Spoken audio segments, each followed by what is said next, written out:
Let's talk about height and spring weight during footwork. So I've got Rose here up above, she's 5'11", and Andrea down on the bottom, she's 5'1", and they're both doing footwork on the same spring settings with the same foot bar height and in gear 1. Let's talk hip and knee angles. So in this position, you can see that Rose's hip and knee are bent a lot more than Andrea's. If we look at both of them at full knee extension, you can see that Rose is able to press out a lot further, 20.5 inches versus Andrea's 13.5.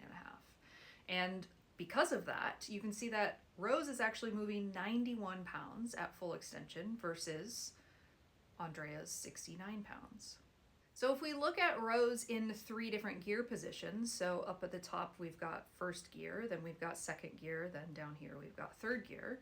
As you gear out, she's moving the springs less. So we go from 91 pounds in gear 1 all the way down to 72 pounds when she's in gear 3.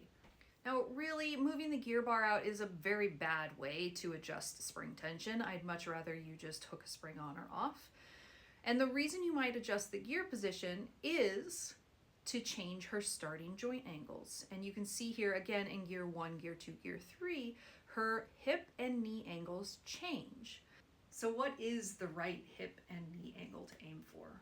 Well, that depends.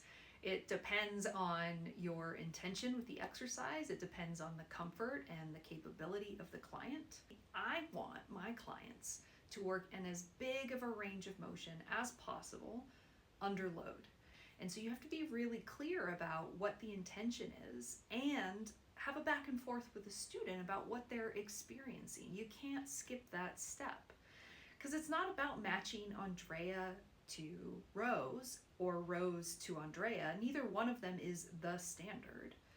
There is an intention for the exercise, and your job as an instructor is to understand the mechanics of the reformer so that you can help each individual achieve that intention. And while the mechanics of the reformer might not be as sexy as biomechanics of the human body, or it might not be as easy as memorizing 2 reds and a blue for bridging forever for everybody, it's vitally important. At the end of the day, we're here to help our clients get a good workout. Maybe they learn about their bodies, and ultimately they're making progress.